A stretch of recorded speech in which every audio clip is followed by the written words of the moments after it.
కమాన్పూర్ మండల కేంద్రంలో సర్దార్ సర్వాయి పాపన్న జయంతి వేడుకలను మండల కాంగ్రెస్ పార్టీ ఆధ్వర్యంలో సోమవారం ఘనంగా నిర్వహించారు. సర్వాయి పాపన్న చిత్రపటానికి పూలమాలలు వేసి ఘన నివాళులు అర్పించారు. ఈ సందర్భంగా పలువురు మాట్లాడుతూ సర్వాయి పాపన్న సేవలను కొనియాడారు. ఈ కార్యక్రమంలో కాంగ్రెస్ పార్టీ నాయకులు, కార్యకర్తలు పాల్గొన్నారు.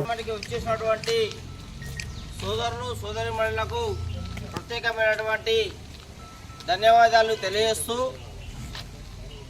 నాయకులు ఒక ఇద్దరితోనే మాట్లాడవలసిందిగా నేను కోరుచున్నాను. ఫస్ట్ దండేదామా దండ కార్యక్రమాన్ని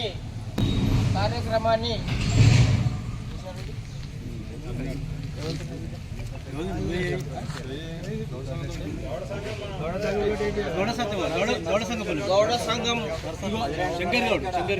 శంకర్ గౌడ్ ఓకేనా? దీని ఇసులా నాకు అవమానం జరిగిందని నేను ఇంతకు ముందే చెప్పిన.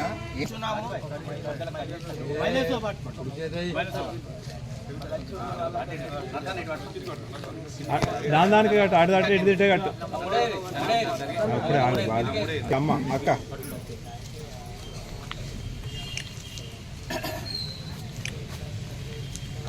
ఫోటోలు అయితే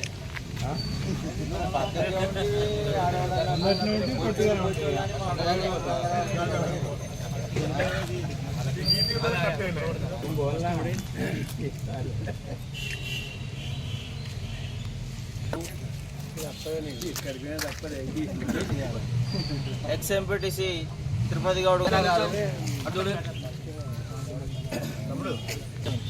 మెడగూరి విజయ్ గారు, ఇక్బాల్ గారు,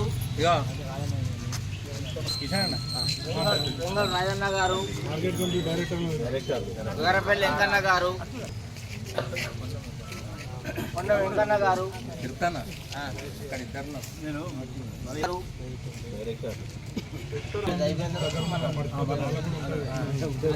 మల్యాల సంతు గారు,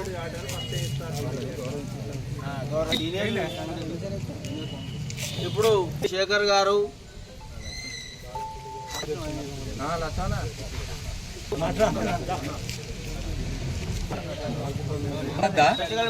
రాజు గారు,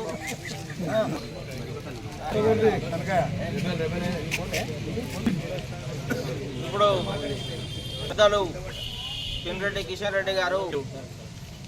సర్దార్ సర్వాయి పాపన్న గారి 375వ జయంతి సందర్భంగా ఇక్కడికి వచ్చినటువంటి మాజీ సర్పంచులకు, మాజీ ఎంపీటీసీలకు, మాజీ ఉప సర్పంచులకు, మండల పార్టీ కార్యవర్గానికి, యూత్ అధ్యక్షుడు కార్యవర్గానికి, అలాగే గౌడ సంఘం నాయకులకు, వివిధ సంఘాల కుల సంఘాల నాయకులకు, అలాగే కాంగ్రెస్ పార్టీ కుటుంబ సభ్యులు సర్దార్ సర్వాన్న పాపన్న గారి 375వ జయంతి కార్యక్రమం చేసుకోవడం.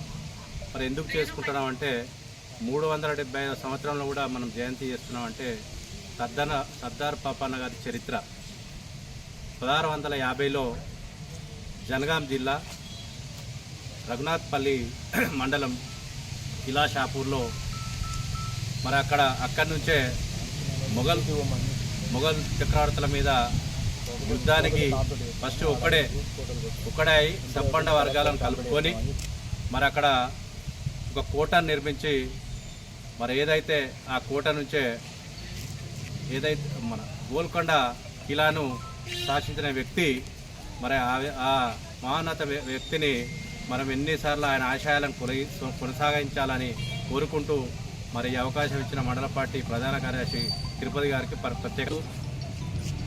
కమాల్పూర్ మండల కేంద్రంలో సర్దార్ సర్వాయి పాపన్న 375వ జయంతిని పురస్కరించుకొని మరి ఇక్కడికి వచ్చేసినటువంటి మాజీ సర్పంచులు, ఎంపీటీసీ 5వ సంవత్సరం మనం జరుపుకుంటున్నటువంటి సర్దార్ సర్వాయి పాపన్న చిన్ననాటి నుండి ఆ రోజుల్లో వాళ్ళ నాన్న చనిపోవడం జరిగింది. వారు అంచెలంచెలుగా పెరుగుతూ మరి ఆయనే తాటి చెట్లు ఎక్కుకుంటూ మామూలు కుటుంబంగా బతికేటువంటి సర్దార్ సర్వాయి పాపన్న మరి వారు తాటి చెట్లు వెక్కుకుంటూ జీవనం పోషిస్తున్నటువంటి తరుణంలో ఆనాడు మొగుళ్ళ సామ్రాజ్యులు ఎవరైతే అప్పుడు వేలుతున్నటువంటి వారు మరి మా గౌడ్లు కష్టపడితేనే డొక్కాడనటువంటి రోజులలో కూడా ఆనాటి పరిపాలన సాగిస్తున్నారు.